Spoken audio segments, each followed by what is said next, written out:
2장 우리는 어디로 가고 있는가? 신조 2. 우리는 대부분의 사람들이 자신을 잠재력에 부응하지 못하고 있음을 느끼며 그들이 더 나은 방향으로 변화할 수 있는 실제적이고 현실적인 도움을 고맙게 여긴다고 믿는다.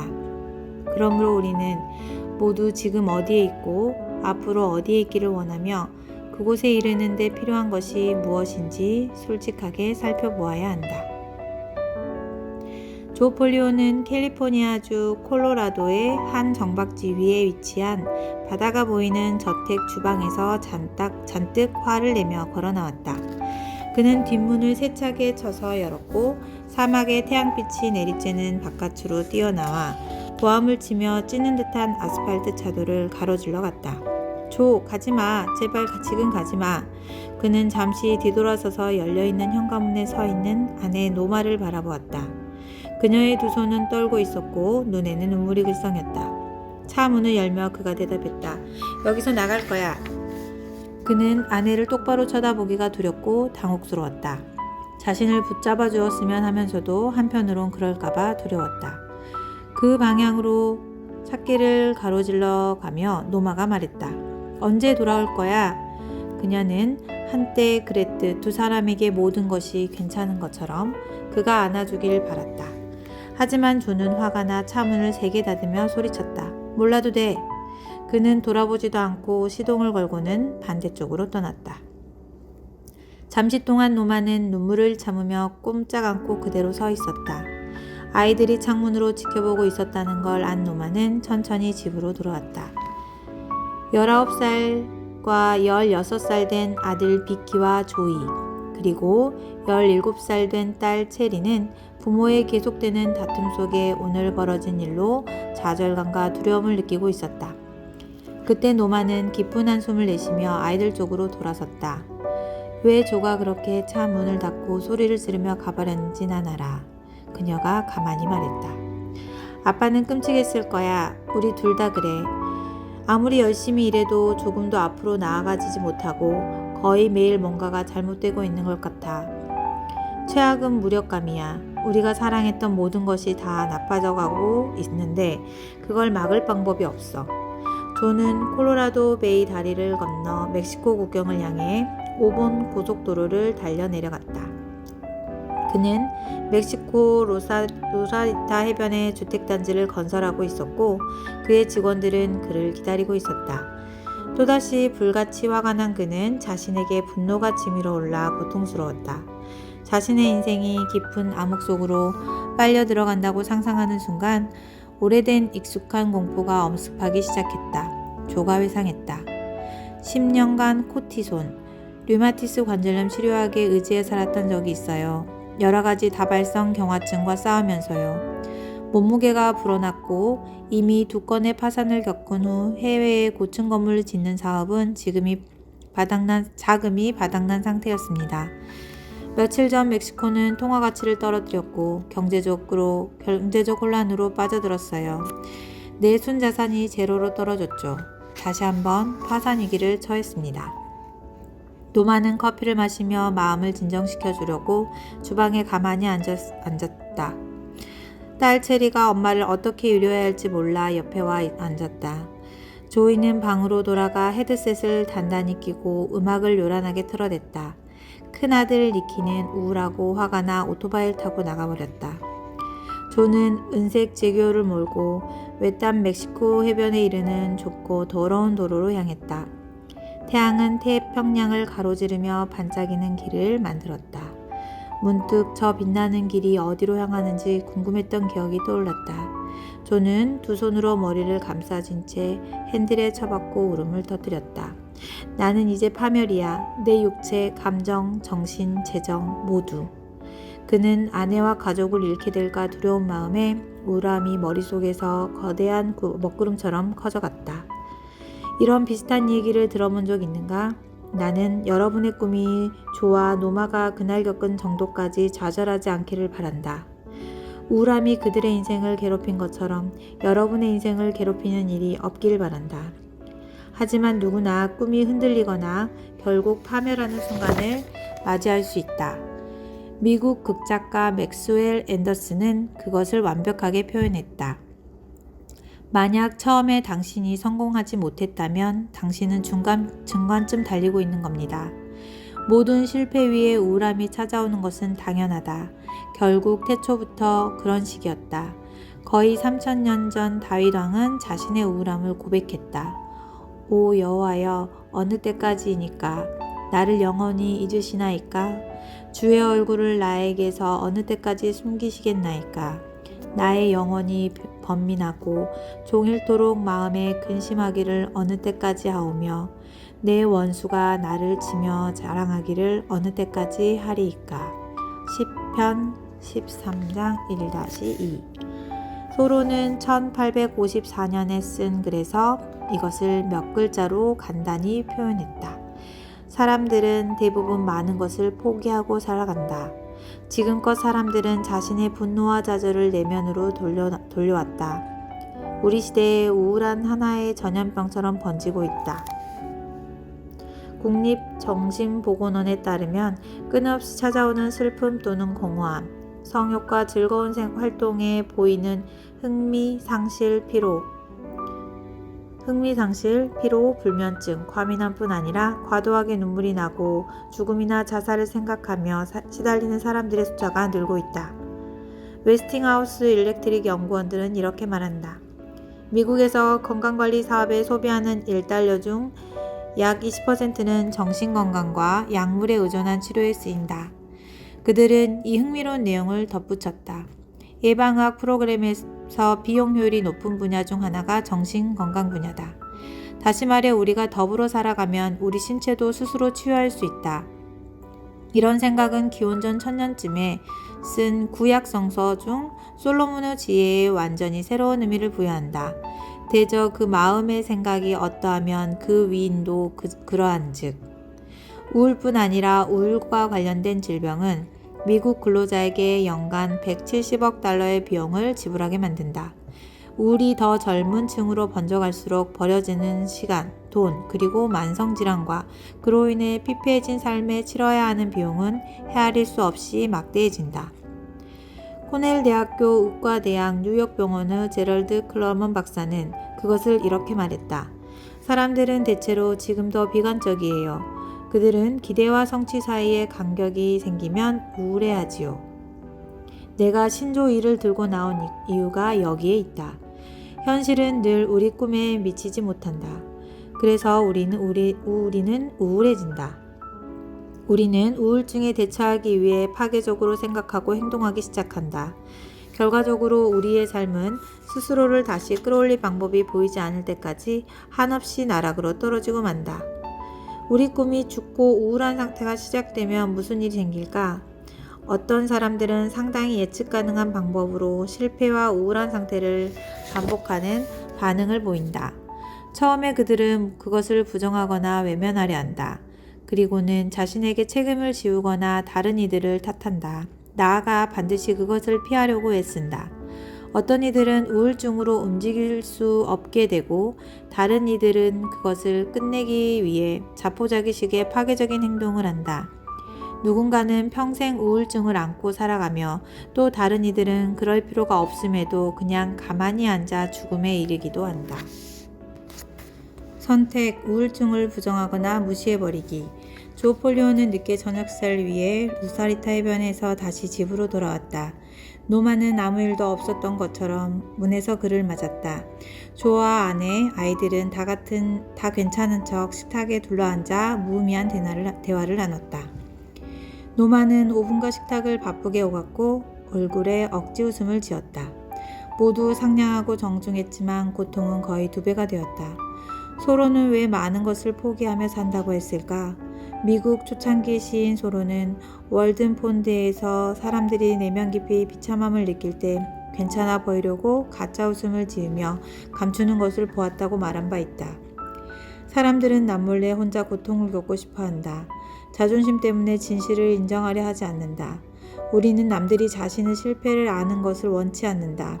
예를 들어 동양에서는 체면 유지가 전부다. 영국 속담 중에는 어려움에도 꿋꿋하게 버텨라 라는 말이 있고 진짜 사나이는 울지 않는다며 남자다움을 강조하는 미국 속담도 있다. 과연 갈등에 대처하는 것을 좋아하는 사람이 있을까 싶다. 적어도 처음엔 모든 것이 잘 되고 있는 척하는 것이 훨씬 쉽다. 이때 우리의 고통은 끔찍한 비밀이 된다. 그리고 자기 주변에 벽을 쌓은 채 함께 공감하고 심지어 자신을 도와줄 사람들을 차단한다. 여러분도 그런가? 여러분의 꿈이 위협받고 우울이란 안개 속에서 길을 잃고 헤맬 때 여러분 침묵하고 방황하는가? 아니면 실은 여러분의 삶 전체가 주위에서 무너져 내리고 있어도 모든 것이 괜찮은 듯 씩씩하게 웃으며 버티는가? 노마가 회상했다. 조가 파산하기 전까지 우리는 부유하게 잘 살았어요. 아름다운 집과 보트, 화려한 차들을 가지고 있었죠. 모든 것이 걷어놨을 때 아무도 모르길 바랐어요. 그래서 우리는 계속 화려한 삶을 살려고 노력했어요. 그럴 여력이 없었음에도 불구하고요. 조는 자조적인 웃음을 지으며 머리를 좌우로 흔들면서 말했다. 한 부자 친구가 내게 은색 XJSJO 승용차를 보증금 없이 매달 갚을 수 있을 정도 헐값에 팔았어요. 그리고 샌디에고에서 콜로라도 베이를 가로질러 본연의 아름다움을 잘 간직한 K섬의 바다가 보이는 캘리포니아 대저택을 빌렸죠. 노마는 수줍어하며 인정했다. 성공의 환상을 간직하며 사는 것은 어렵지 않아요. 적어도 얼마 동안은요. 완전히 빈 털터리가 되어 절망하고 우울해하면서도 우리는 가면을 쓰고 잘 지내는 척했어요. 교회, 학부모, 교사 모임, 사무실, 은행, 식료품점에서 그들은 항상 웃었으며 기분 좋은 척했다. 조와 노마폴리오는 이중생활을 했고 그럴수록 점점 더 우울해졌다. 그렇게 바깥 세상에서 악화하는 관계를 숨기려고 가면을 쓰고 다녔지만 그들의 지인 중에 무언가 잘못되었다고 의심하는 사람은 거의 없었다. 익숙한 이야기인가? 아무렇지 않은 척하면 우리는 자신조차 도울 수 없다. 또한 우리에게 도움이 필요하다는 것을 인정하지 않으면 그 누구도 우리를 돕지 못한다. 삶은 완벽해요. 건강하고요. 사랑이 충만해야 하는 교회와 예배당에서 아주 많은 사람이 천사의 얼굴을 하고 있지만 현실에서 그들은 지옥에 살고 있다. 우울증은 우리가 그것을 부정하거나 무시하는 것을 멈추기 전에는 치유할 수 없다. 그 사투를 끝내는 시작은 먼저 자기 자신과 회복으로 가는 길을 함께 걸어가기 위해 여러분이 신뢰할 수 있는 사람들에게 여러분이 고통받고 있음을 조금씩 인정하는 것이다. 선택, 탓할 사람 찾기. 저녁 설거지를 하고 조와 노마가 그들의 침실로 돌아올 때까지도 그들은 여전히 그대로였다. 당신이 그렇게 하지 않았다면 당신은 항상 그러지 않아. 그들은 언성을 높였다. 분노가 얇은 벽을 뚫고 아이들의 방 주변까지 전해졌다. 노마가 고백했다. 우리는 더없이 높은 데시벨로 서로에게 소리를 질렀어요. 우리 아이들의 록 음악이 들리지 않을 정도였죠. 우리 문제를 놓고 서로를 비난하지 않을 때는 다른 누군가를 비난했어요. 조가 조용히 말했다. 부모님이나 선생님을 비난했어요. 친구 혹은 동료를 비난했고 심지어 미국 정부도 비난했어요. 사업하는 사람으로서 세금과 끝없는 공문서에 지쳤거든요. 온갖 규제와 내가 하는 것마다 걸고 넘어진 감독기관을 끔찍이도 싫어했어요. 결국 나는 진저리가 났고 이 나라를 떠나기로 결심했죠. 로사리타 일이 풀리지 않기 시작했던 때 나는 이미 미국 시민권을 포기하고 멕시코 시민권을 얻기 위한 7년 요건으로 가는 5년째였어요. 노마가 기억을 떠올렸다. 곧이어 멕시코 정부가 통화 가치를 떨어뜨렸고 우리의 순자산은 바닥으로 곤두박질 쳤어요. 멕시코 대통령이 우릴 파멸시키려고 그만뒀다고 확신할 정도였죠. 사실 우리는 비난할 새로운 누군가가 있으니 꽤 좋았지요. 비난하는 것은 종종 가족의 소통을 완전히 차단한다. 서로에게 소리를 지르고 욕을 하는 것은 곧 물리적 폭력으로 확대된다. 실제로 가정 내 폭력은 이 나라에서 중요한 건강 위기를 이야기한다. 노마가 부끄러워하며 인정했다. 심지어 한 번은 조에게 총을 쏘려 했어요. 옆총으로 차고 안에 있는 차를 맞췄고 침실 창문이 깨졌지만 조를 완전히 피해갔어요. 제대로 겨냥했으면 그는 죽었을 거예요. 오랫동안 생각에 잠긴 뒤 그녀는 다시 말을 꺼냈다. 좋지 않던 시기에 그를 그렇게 죽였다면 우리가 함께 놓쳐버렸을 모든 소중한 시간을 생각해요. 가정에서 벌어지는 육체적 학대, 특히 아내를 구타하는 사건은 매 15초마다 희생자를 만들어낸다. 대부분 가족 간 불화에서 생기는 신체 상해를 치료하는 의료 비용은 연간 대략 1,800억 달러에 달한다. 그렇게 절망적인 시기에 사람들은 광기 어린 위험천만한 일을 많이 저지른다. 노마 폴리오는 한밤중에 남편에게 걸려온 특별한 장거리 전화를 생생하게 기억했다. 조가 멕시코 교도소에서 수신자 부담 전화를 걸어온 것이다. 그녀는 점점 더 불신하며 들었다. 문제가 생겼어. 그는 힘이 없고 떨리는 목소리로 말했다. 노마는 남편에게 있었던 일을 설명하는 내용을 들으려고 했었다. 들어보니 조금이라도 더 필요했던 돈을 벌기 위해 안간힘을 쓴 남편은 몇몇 아는 이들이 미국 국경을 넘어 마약을 밀수하는 것을 자진해서 거들었다고 했다. 조가 아내에게 말했다.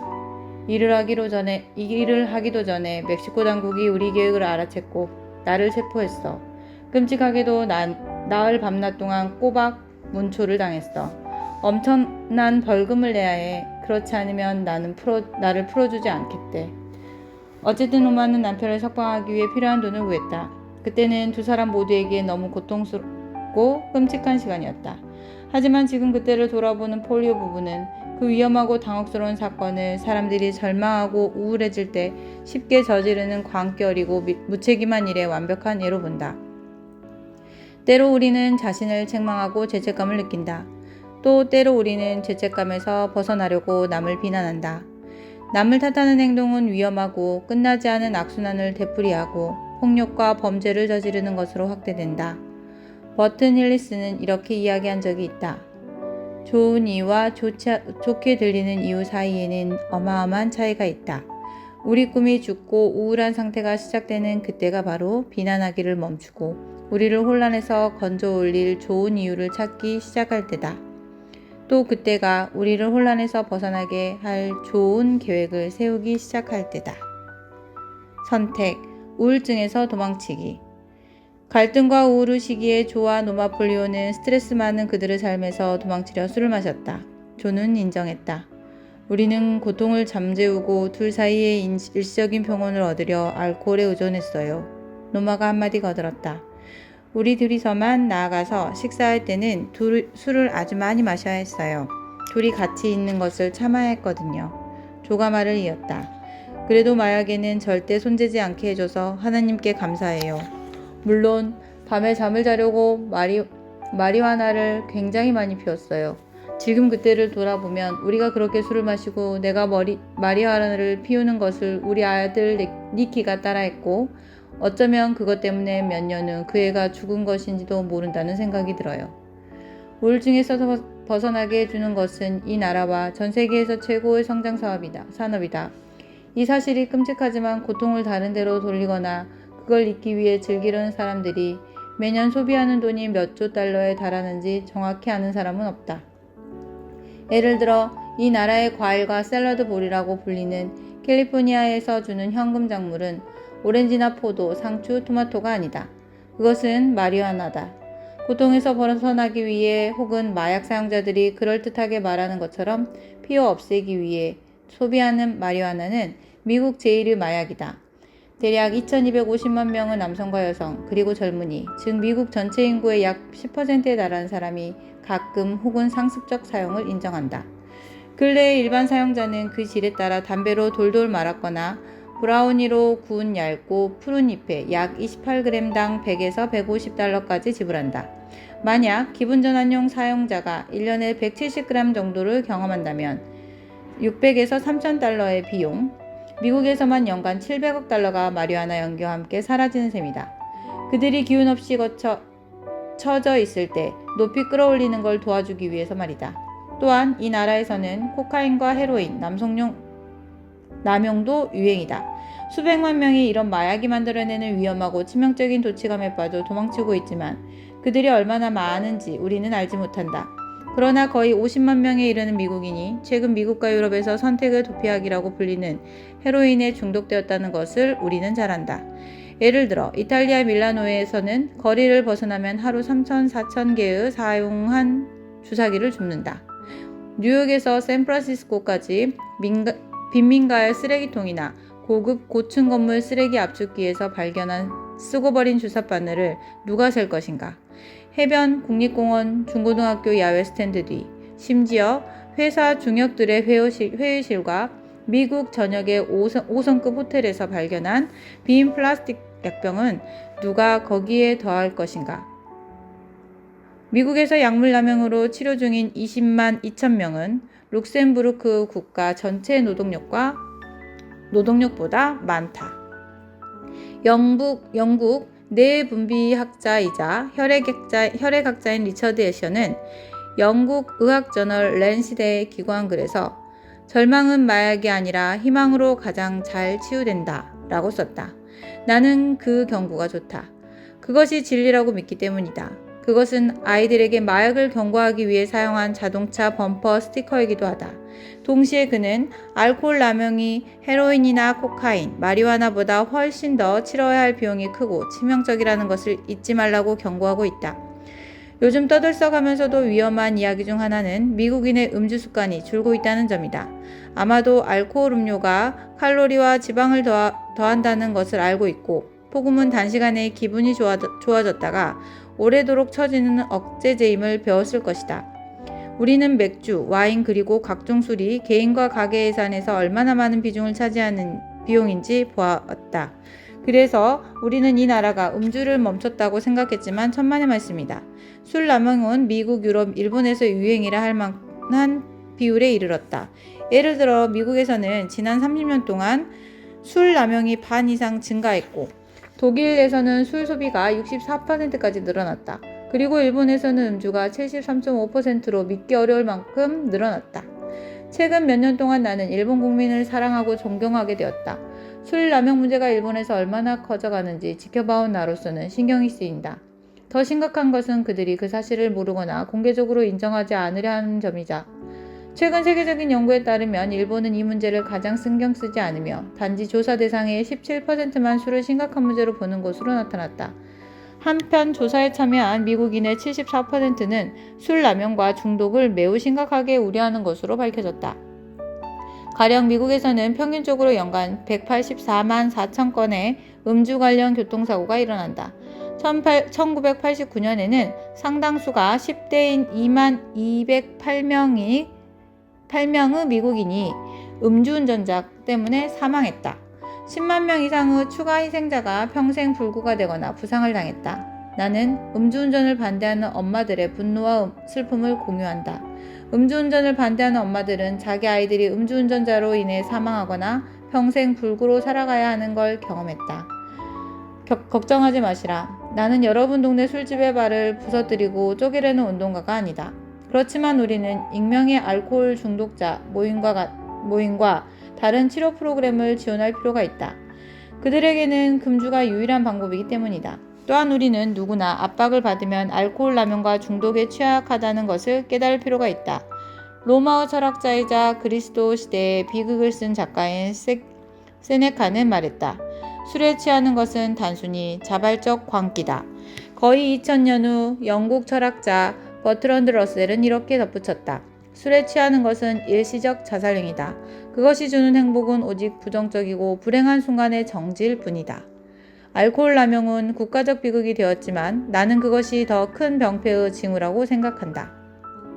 복음은 우울증의 용기와 창의성으로 정면 대응하는 방법을 찾는 대신 도망치는 것에 불과하다. 지난 몇십 년 동안 처방약 역시 우울증 증상을 조절하는 데 널리 쓰였다. 평판 좋은 내과 의사와 정신과 의사는 바리움, 자낙스, 프로작 같은 약을 불안 증세 치료에 안전하고 도움을 줄 수 있다며 처방을 내린다. 그러나 이런 약들의 유명세가 가파르게 상승하는 것을 멈추게 해야 한다. 우울함을 피하기 위해 사람들은 정신안정제나 기분전환제, 항우울제를 마치 M&M 초콜릿을 먹듯 섭취하고 있다.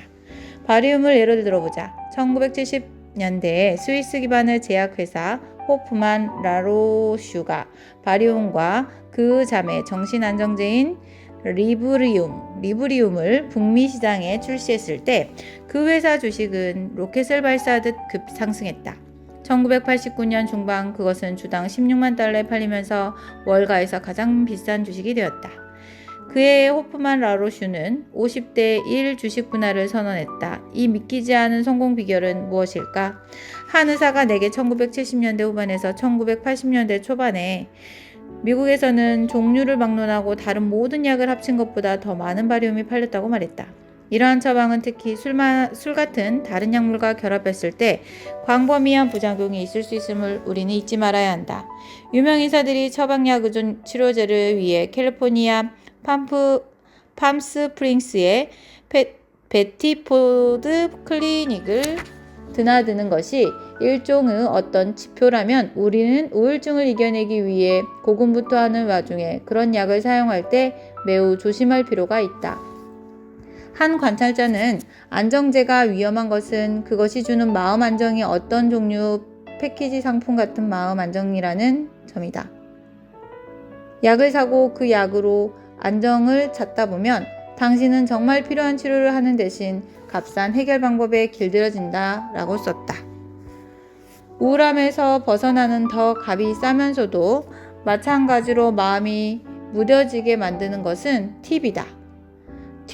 통계를 조금이라도 믿는다면 온 세상이 TV에 중독되고 있음을 알 수 있다.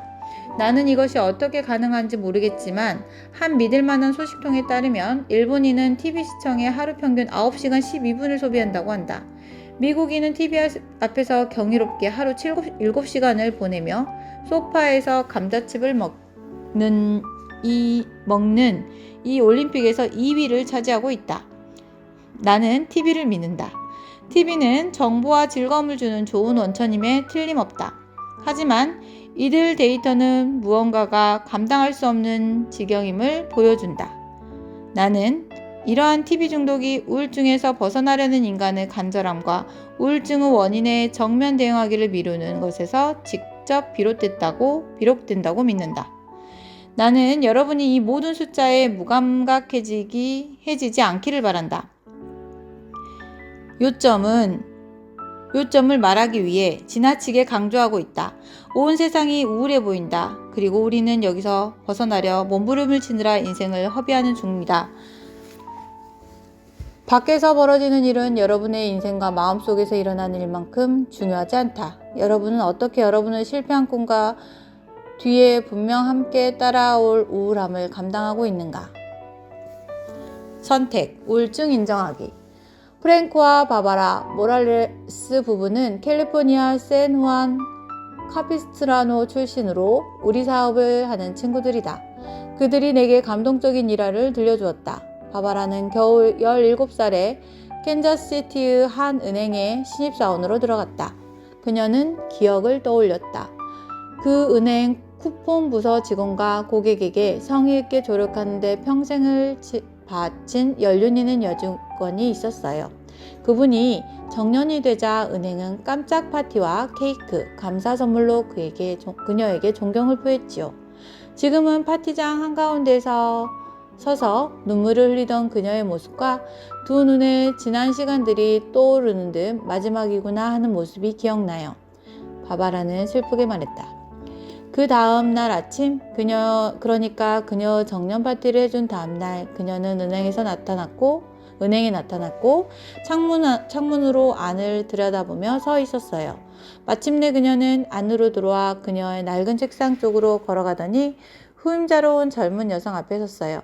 그러고는 그녀가 은행에 근무하는 동안 해온 일을 어떻게 하는지 젊은 후임자에게 설명하려 했습니다. 바바라는 계속 이어갔다. 나중에 알았어요. 재직하는 동안 그녀가 휴가를 가거나 병가를 내거나 개인적인 용무로 회사를 빠진 적이 단 한 번도 없었다는 것을요.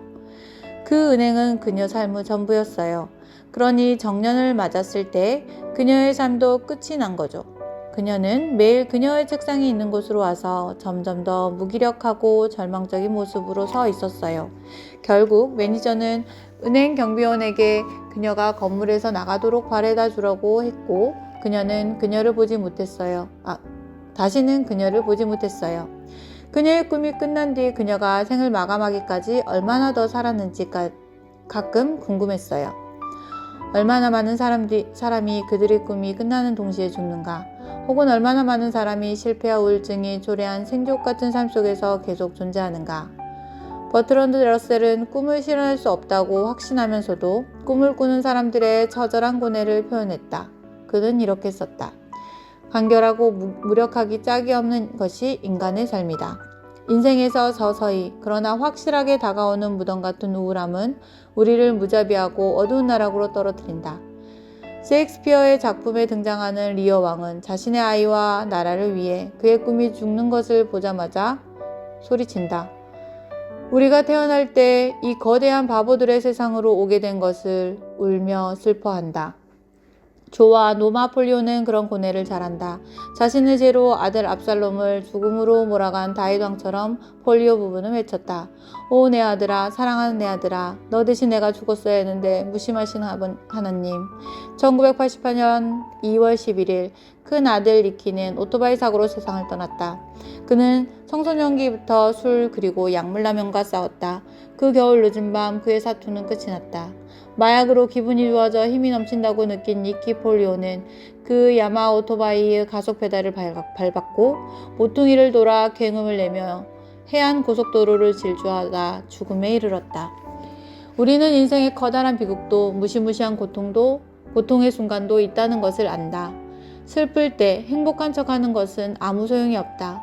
우울증을 부정하기 위해 그것을 가리거나 평생 도망가려 애쓰는 것은 고통만 초래할 뿐이다. 어떤 꿈은 한 번 죽으면 다시는 결코 꿀 수 없다. 그것이 죽으면 우리가 할 수 있는 유일한 것은 울면서 눈물이 마를 때까지 기다리는 것뿐이다. 어쨌든 하나님은 우리에게 한 번 더 꿈꿀 용기를 준다. 하지만 슬픔에 굴복하거나 실패와 실망이 우리를 희생자로 만들게 하지 않아야 한다. 비관주의는 인간의 잠재력을 억누르거나 죽일 수 있는 위험한 질병이다. 나는 절망이 아닌 희망을 전해줄 것을 믿는다.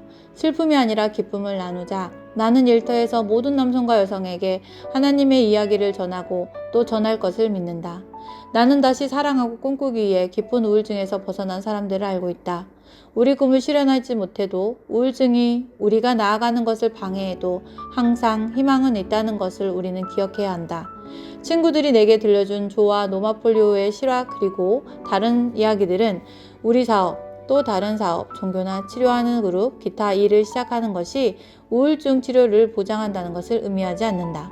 여러분에게도 내게도 현실을 꿈으로 측정해서 확인할 수 있는 확실한 방법은 없다.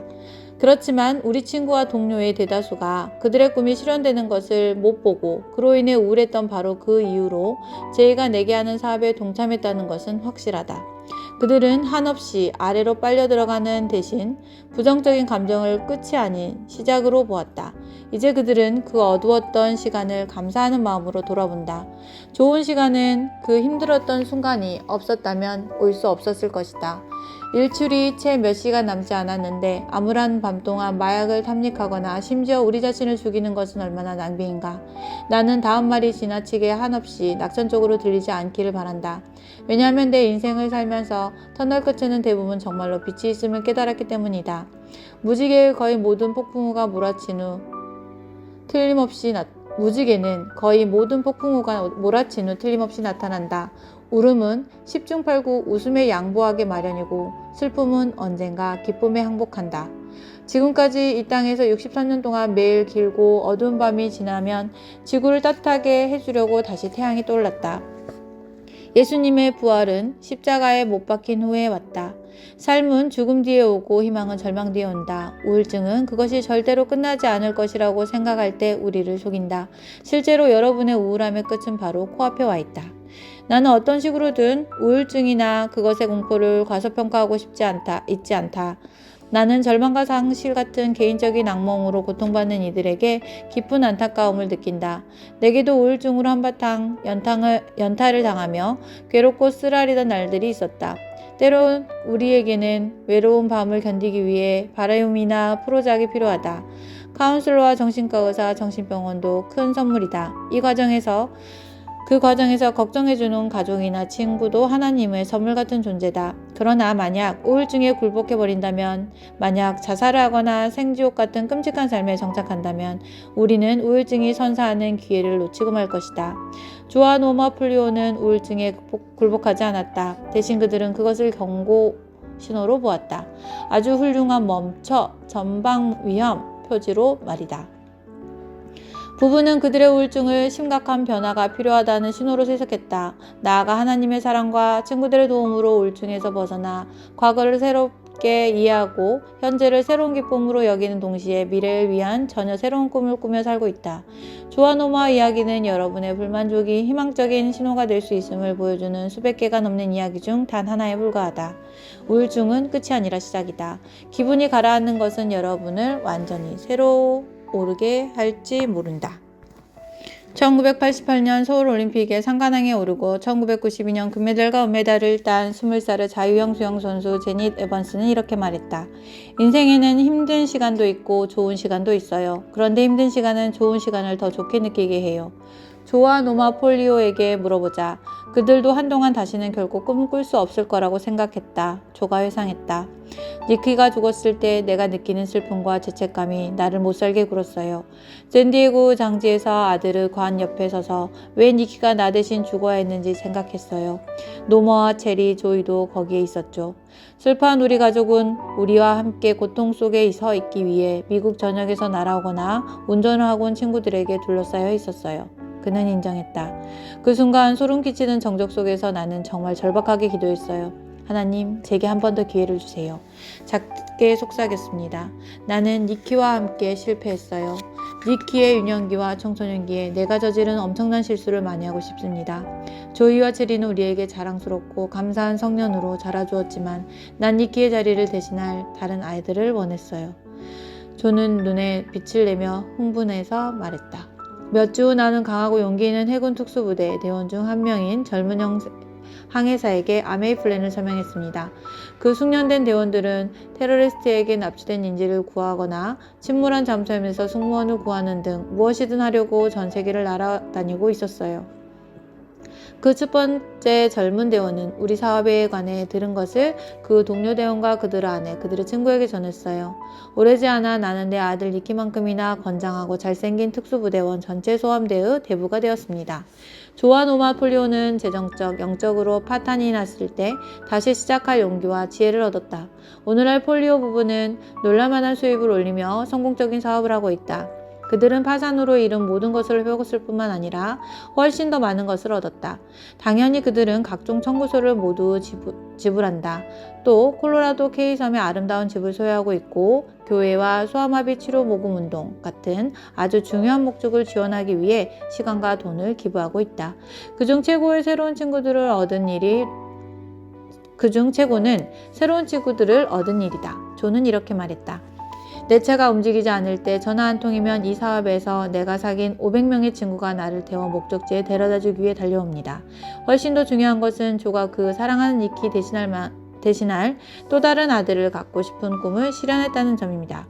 그것은 단 한 명의 아들이 아니라 그가 그 아들만큼이나 사랑하는 수백 명의 젊은 해군 특수부대 대원과 다른 젊은이들이다. 여러분의 꿈이 죽었을 때, 우울증이 여러분의 미래를 위협할 때 조아 노마 폴리오를 기억하라. 노마가 내게 슬프게 말했다. 몇 주 전에 이 사업을 하면서 만난 두 친구 빌과 애니 시밍턴에게 전화를 한 통 받았어요. 어린 아들이 끔찍한 교통사고로 심각하게 부상을 당했다는 거예요. 아이는 피닉스 병원에서 죽어가고 있었어요. 그녀는 회상했다. 조는 샌디에고 공항으로 달려가 친구들이 고통받고 있는 시간을 함께하기 위해 피닉스로 날아갔습니다. 시밍턴의 아들이 죽었을 때 빌은 조에게 카폰으로 전화해 짧게 물었어요. 조, 이걸 어떻게 견뎠어요? 남편은 잠시 말을 멈추고 무겁게 침을 삼키며 자신이 겪은 슬픔과 고통의 시간을 떠올렸죠. 그리고 짧게 대답했어요. 좋아질 거야, 빌. 자네와 예인이는 곧 괜찮아질 거야. 그 통화를 떠올리던 조 폴리오의 눈에는 여전히 눈물이 가득했다. 그가 말했다. 갑자기 모든 것이 어떻게 돌아가는지 깨달았어요. 우리가 겪은 고통의 시간에 하나님은 우리가 살면서 만날 다른 사람들을 돕도록 우리를 준비시키고 있었어요. 우리 꿈이 죽었을 때 하나님은 우리를 강하게 단련시키고 있었어요. 우리의 형제 자매들이 꿈을 잃었을 때 그들을 위해 그곳에 서 있도록 단련시키고 있었던 거예요. 그 시기는 힘든 시간이에요. 우리 꿈은 우리 통제를 넘어선 힘의 위협을 받아요. 때로 우리는 싸움에서 지지요. 그러나 우리는 함께 이길 겁니다. 서로 도움으로 다시 꿈꾸는 것을 배우고 언젠가 전혀 예상치 못한 때에 우리는 그 꿈들이 실현되는 걸 보며 놀랄 거예요.